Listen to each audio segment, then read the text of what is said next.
Hello friends, मैं Rohini the life study परिवार में आप सभी का स्वागत करती हूँ। उम्मीद करती हूँ कि आप सभी बहुत अच्छे होंगे और आप सभी अपनी पढ़ाई को बहुत अच्छे तरीके से कर चल रहे होंगे। आप सभी जानते हैं कि आपकी जो हिस्ट्री की क्लास है वो थ्योरी की चली हुई है और आज की हिस्ट्री की थ्योरी की क्लास में हम स्टार्ट करने वाले हैं मॉडर्न हिस्ट्री। मॉडर्न हिस्ट्री में सबसे पहले जो टॉपिक मैं आप लोगों को कराने वाली हूँ वो है भारत में यूरोपीय कंपनी का आगमन। तो जितने भी स्टूडेंट मेरे साथ क्लास में जुड़ गए हैं वो सभी एक बार बताइए कि आप सभी को मेरी आवाज़ सही से आ रही है और बोर्ड सही से दिखाई दे रहा है, ताकि हम अपनी पूरी क्लास को बिना किसी रुकावट के कर चल सकें। 1-2 सेकंड वेट कर लेते हैं, उसके बाद फिर अपने क्लास को स्टार्ट करेंगे। चैनल पर बाकी सभी क्लासेस भी अपने समय से चली हुई हैं, मैथ्स की, साइंस की और अदर क्लासेस भी चली हुई हैं और सभी क्लासेस की पीडीएफ आपको ऐप पर मिल जाएंगी। अगर आप लोगों ने अभी ऐप डाउनलोड नहीं किया है तो प्ले स्टोर पर जाइए और इजीली द लाइफ स्टडी के नाम से आप प्ले स्टोर से ऐप डाउनलोड कर सकते हैं। थोड़ा जल्दी हो गया ना? चलो कोई नहीं, ऐसे चलता रहता है, ऊपर नीचे तो होता रहता है। जल्दी से स्टार्ट करते हैं फिर अपने टॉपिक को। आज की क्लास में हल्का सा चेंज किया हुआ है। हम पहले फैक्ट्स को समझते थे, उसके बाद नोट करते थे, लेकिन जो नोट करने का टाइम था वो बहुत ज़्यादा जा रहा था, इसलिए हमने आज क्या किया है, अपनी क्लास में हल्का सा बदलाव किया है। मैंने कुछ फैक्ट्स जो बहुत इंपॉर्टेंट है आप लोगों के लिए वो पहले से ही नोट किए हैं, तो हम साथ में उनको समझते हुए चलेंगे और फिर उसके बाद अपने क्लास को स्टार्ट करेंगे। ठीक है, चलिए।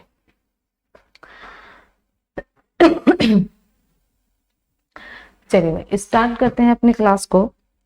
टॉपिक का नाम है हमारा भारतीय यूरोपीय या भारत में यूरोपीय कंपनियों का आगमन। उससे पहले थोड़ी सी कुछ चर्चा कर लेते हैं हम उसके बारे में, यूरोपीय कंपनी के आगमन से पहले। अब जो अदर देश थे वो भारत में आ रहे थे, लेकिन इससे पहले या यूरोपीय कंपनी के आने से पहले भारत में जो जितने भी लोग आए हैं वो सभी पंजाब की साइड, पाकिस्तान या स्थलीय क्षेत्र से आए हैं, यानी कि स्थलीय मार्ग से आए हैं। यूरोपीय कंपनी का जो आगमन था या जो उनका मेन मुद्दा था वो था कि भारत में किस तरीके से पहुंचा जा सकता है पानी के रास्ते, यानी कि समुद्री रास्तों की खोज की जा रही थी भारत में आने के लिए। अब ये तो बड़ा बेतुका सा सवाल है कि भारत की खोज की, अरे भारत तो पहले से ही था भाई। भारत में आने के लिए जो समुद्री मार्ग था उनकी खोज की गई। इसी प्रकार से बहुत सारे अलग अलग मतलब कि क्या हुए, दार्शनिक हुए, जो लोग थे रास्ता खोज रहे थे वो अलग अलग थे। भारत में भी बहुत सारे लोग आए, लेकिन जिन्हें भारत ना मिलकर वो किसी और देश को चले गए, किसी और देश में चले गए। जैसे कोलंबस आया था भारत की खोज करने, लेकिन वो कहाँ पहुंच गया था? यूएसए यानी कि अमेरिका। इसी प्रकार से देखिए, ये पहली चीज है आप लोगों के लिए, प्रमुख खोजें। प्रमुख खोजों में जब 1487 ईस्वी में पुर्तगाली बार्थोलोमेव आया था, यानी कि भारत के समुद्री मार्ग की खोज करने आया था ये, लेकिन भारत की समुद्री राजमार्ग की खोज ना करके ये कहाँ चला गया था? ये साउथ में कहाँ चला गया था?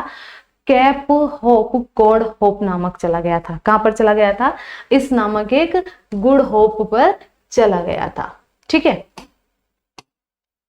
इसके बाद क्या हुआ? 1492 ईस्वी में क्रिस्टोफर कोलंबस, मैंने अभी बताया आपको कौन था, क्रिस्टोफर कोलंबस जो स्पेन का था, आया था भारत की खोज करने। कब? 1492 ईस्वी में। लेकिन भारत की खोज ना करके कहाँ चला गया था?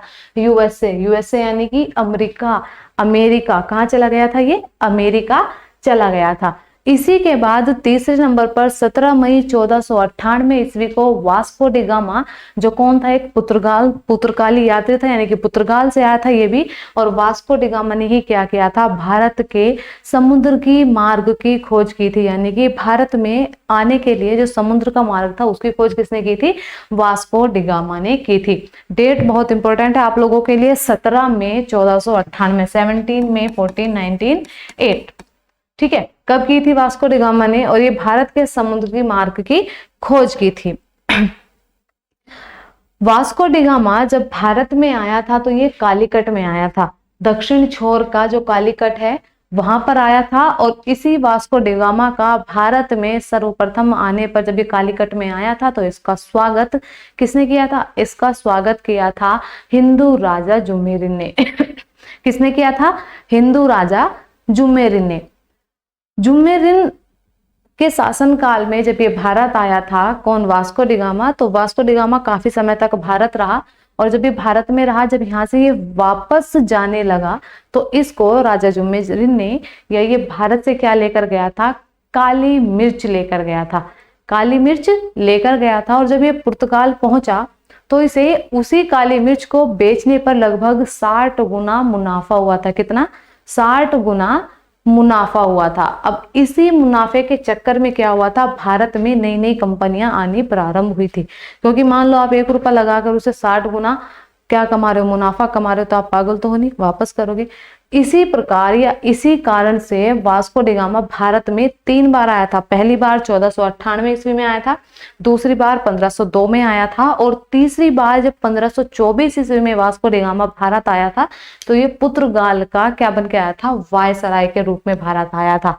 किसके रूप में? पुर्तगाल के वायसराय के रूप में भारत आया था। यानी कि इतने सालों में अच्छी तरीके से क्या हो गई थी? इनकी भारत में पकड़ हो गई थी। 1502 या 1506 के आसपास इन्होंने क्या किया था? सर्वप्रथम क्या किया था? एक कोठी लगाई थी। कोचीन में क्या की थी? एक कोठी लगाई थी। कोठी यानी कि क्या था? जब ये यहाँ से गया तो फिर वापस आता रहा, उधर से सामान ले जाते रहा। फिर उन्होंने क्या किया कि नहीं, ऐसा मत करो, ऐसे तो बहुत टाइम बर्बाद होता है। अरे यहीं पर ही मतलब कि गोदाम बनाने लगे, गोडाउन वगैरह, कारखाने लगाने लगे, ये फैक्ट्री लगाने लगे। इन्हें क्या किया गया था? कोठी कहा गया था। ठीक है, इसके बाद हम कुछ चर्चा कर लेते हैं कि कौन सी कब हुई थी। एक ये, ठीक है।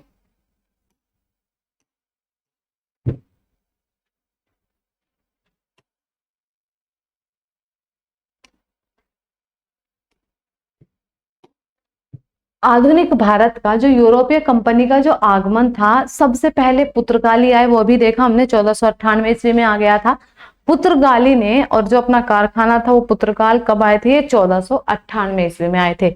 दूसरा डच आए थे, हॉलैंड या नीदरलैंड के, और कब थे? 1595 ईस्वी में।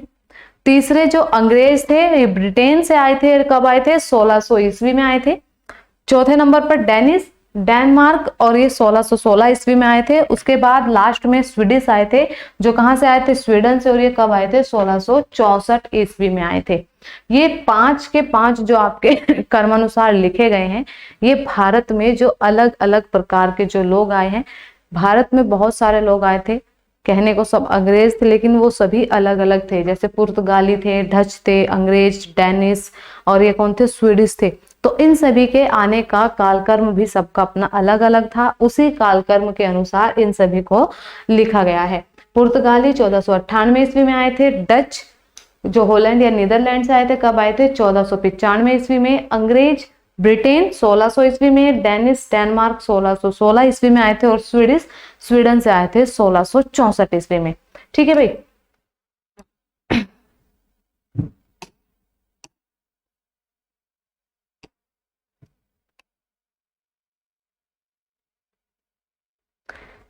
इसके बाद थोड़ी सी बात हम इस बारे में भी कर लेते हैं।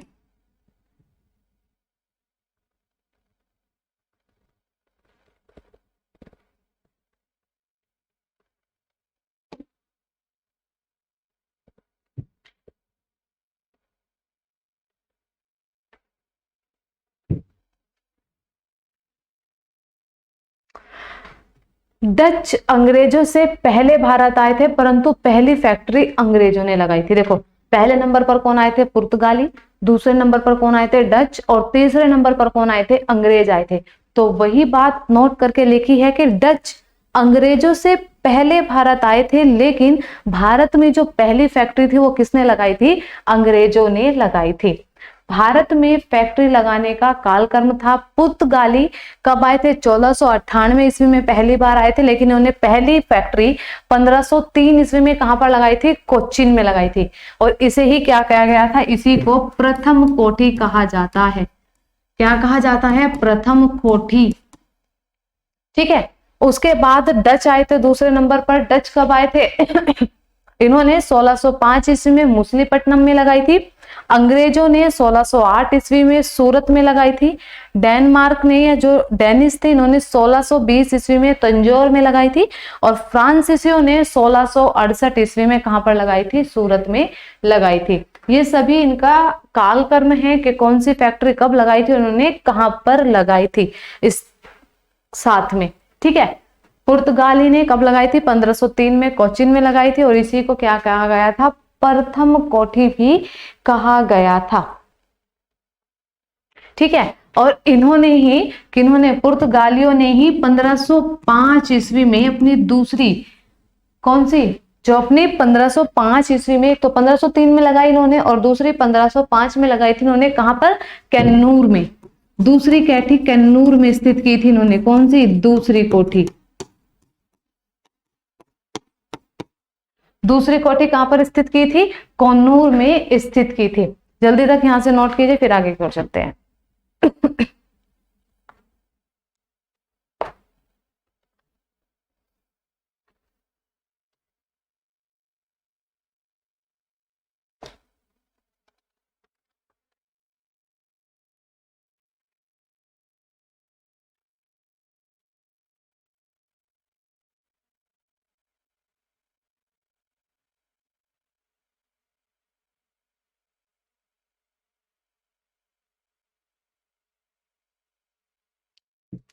इसके बाद बंगाल में जो ईस्ट इंडिया कंपनी की स्थापना हुई, बंगाल में जब ब्रिटिश ईस्ट इंडिया कंपनी की जब स्थापना हुई, तो 1773 ईस्वी में मोहम्मद शाह ने एक फरमान जारी कर बंगाल का नया नवाब घोषित किया। किसको? शुजाउद्दौला को। किसको? शुजाउद्दीन को। क्या किया? शुजाउद्दीन को बंगाल का नया नवाब घोषित किया मोहम्मद शाह ने सन 1733 ईस्वी में। और इसी शुजाउद्दीन के जो बड़ा पुत्र था, इसी शुजाउद्दीन के बड़े पुत्र सरफराज को 1740 ईस्वी में अली वर्दी खां ने मार गिराया था। किसने? अली वर्दी खां ने 1740 ईस्वी में मोहम्मद या शुजाउद्दीन के बड़े पुत्र सरफराज की क्या कर दी थी? हत्या कर दी थी। और स्वयं को क्या किया था? बंगाल का नवाब घोषित किया था। अली वर्दी खां बंगाल का नवाब 1740 से लेकर 1756 ईस्वी तक रहा। कब तक रहा? 1740 से लेकर 1756 ईस्वी तक रहा। ठीक है, अब यही पॉइंट हम पहले नोट करेंगे। यहां पर हेडिंग लगाएंगे आप लोग।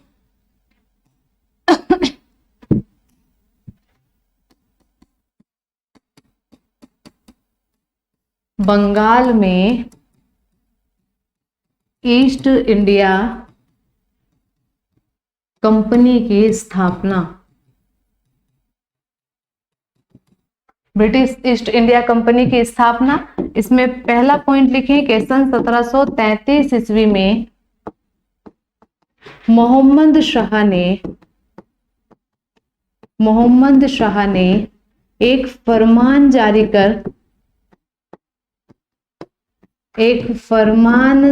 कर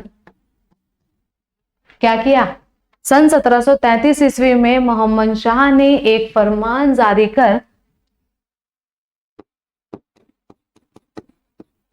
बंगाल का नया नवाब शुजाउद्दीन को बनाया। बंगाल का नया नवाब किसे बनाया? शुजाउद्दीन को बनाया। शुजाउद्दीन को बनाया। अब इसी शुजाउद्दीन के साथ क्या हुआ? इसी शुजाउद्दीन का पुत्र था सरफराज। यहीं से नेक्स्ट हेडिंग लगाइए आप लोग, अली वर्दी खां।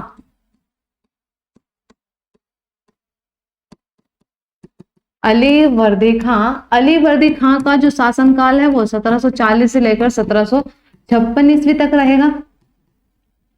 और ये क्या करेगा? यही अली वर्दी खां 1740 ईस्वी में शुजाउद्दीन के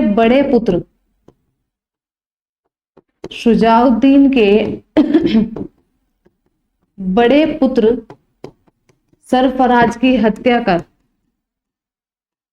सरफराज की हत्या कर स्वयं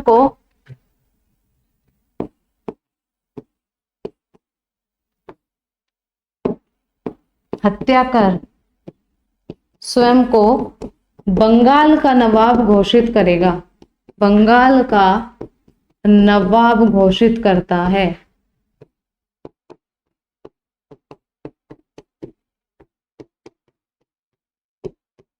बंगाल का क्या करता है, स्वयं को नवाब घोषित करता है, यानी कि क्या बोलता है कि अब मैं हूं बंगाल का नया नवाब।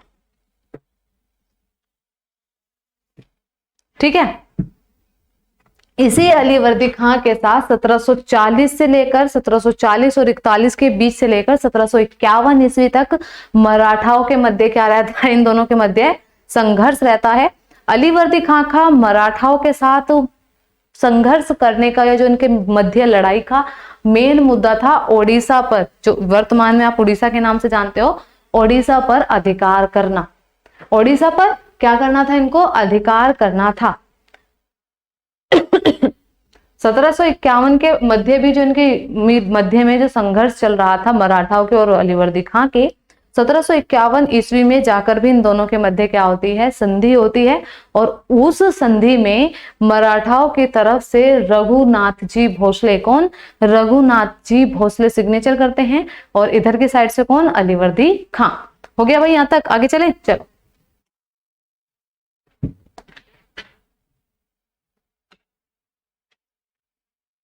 चलिए, इसके बाद यहीं से पॉइंट ऐड करें कि 1740 से 41 ईस्वी से लेकर 1751 ईस्वी तक अलीवर्दी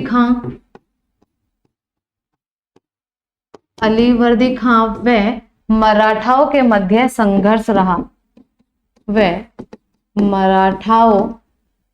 मराठाओं के मध्य क्या रहा, संघर्ष रहा। मराठाओं के मध्य संघर्ष रहा। संघर्ष का कारण क्या था, ओडिशा पर शासन करना। कारण था ओडिशा पर शासन करना। उड़ीसा पर क्या था, इनका शासन करना था। लेकिन उसके बाद क्या हुआ था, इन्होंने सन 1751 ईस्वी में इनके मध्य क्या हुई थी, संधि हुई थी। के मध्य क्या हुई, इनके मध्य भाई संधि हुई।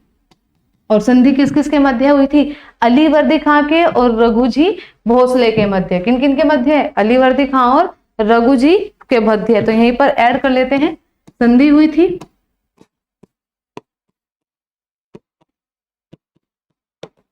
रघुजी भोसले, और यहां पर आएगा आपका अलीवर्दी खां, अलीवर्दी खां। और इसी संधि की कुछ महत्वपूर्ण क्या थी, शर्तें थी। अब उन्हीं शर्तों के बारे में हम क्या करेंगे, बात करेंगे।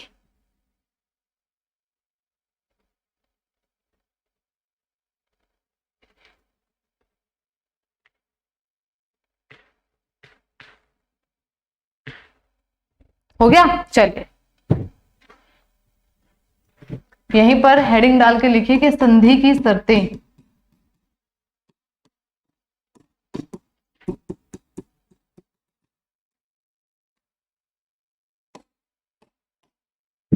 पहली शर्त थी कि उड़ीसा पर क्या होगा, उड़ीसा प्रांत मराठाओं को दिया जाएगा।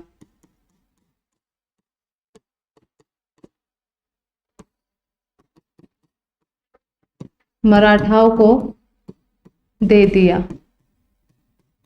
ठीक है। दूसरा पॉइंट लिखो कि बंगाल व बिहार से,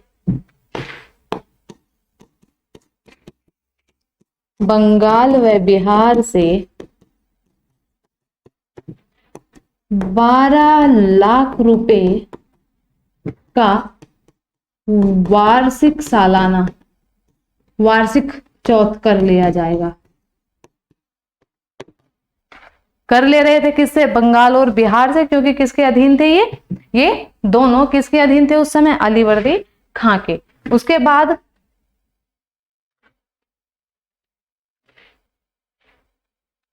ठीक है, ये दोनों क्या थी, इसकी महत्वपूर्ण शर्तें थी। अब इसके बाद हम बात करेंगे पलासी के युद्ध की। किसकी बात करेंगे, पलासी के युद्ध की। ठीक है, और सिराजुद्दौला यहीं से एक इंपॉर्टेंट बात करेंगे जब पलासी का युद्ध आएगा आपका।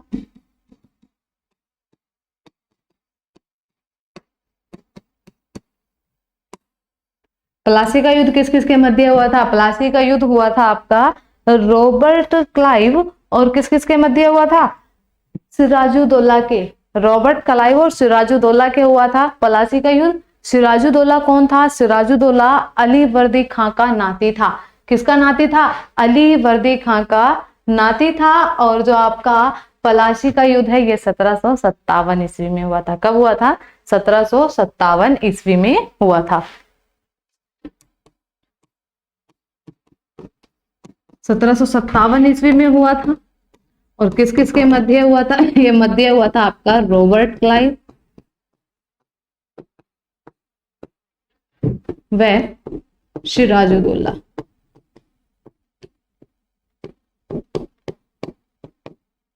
सिराजुद्दौला के मध्य हुआ था, रॉबर्ट क्लाइव और सिराजुद्दौला के मध्य हुआ था।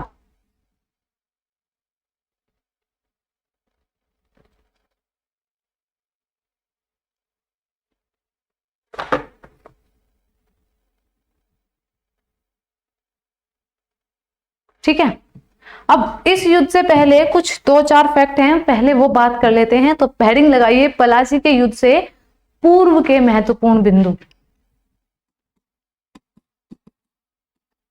पलासी के युद्ध से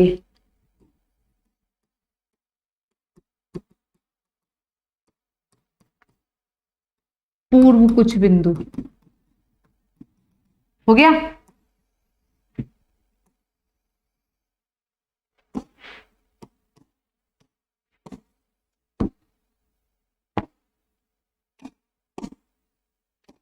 इसमें पहला फैक्ट लिखिए कि सिराजुद्दौला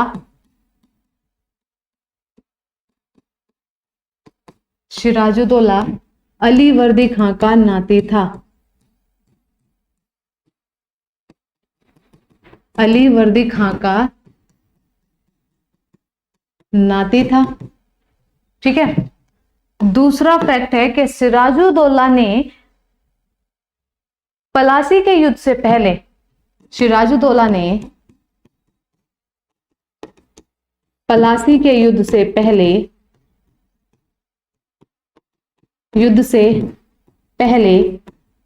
सन 1756 ईस्वी में, कब, सन 1756 ईस्वी में क्या कर लिया था इसने, कासिम बाजार पर नियंत्रण कर लिया था।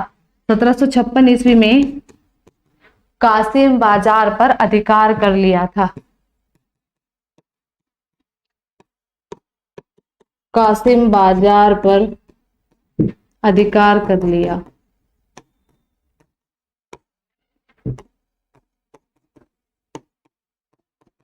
क्या कर लिया था इसने, कासिम बाजार पर क्या कर लिया था भाई, इसने अधिकार कर लिया था। किसने, सिराजुद्दौला ने। और इसी के साथ साथ इसने क्या किया था,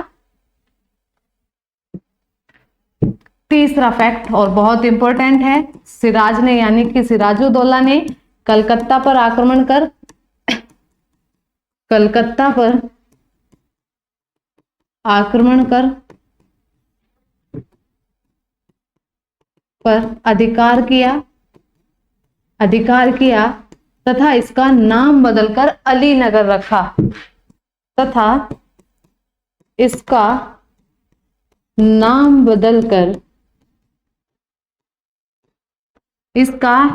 बदलकर अलीनगर रखा। अलीनगर रखा। ठीक है, नोट कीजिए भाई यहां तक, फिर आगे और चलते हैं।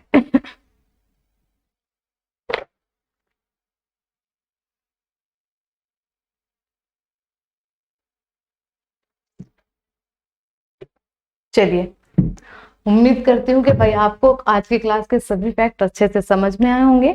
जितने भी सभी फैक्ट्स हैं आप लोग कल की क्लास में एक बार अच्छे से रिवाइज करके आएंगे, रिपीट करके आएंगे, ताकि जो आगे का आपका फैक्ट है या जो आगे का आपका टॉपिक है वो आप लोगों को बहुत अच्छे से समझ में आए। तो आज की क्लास के लिए आप लोगों का बहुत बहुत धन्यवाद। मिलते हैं आपके कल की क्लास में, और मेहनत करते रहिए, क्योंकि मंजिल उसी को मिलती है जो लगातार क्या करता है, बना रहता है, लगातार कोशिश करता रहता है।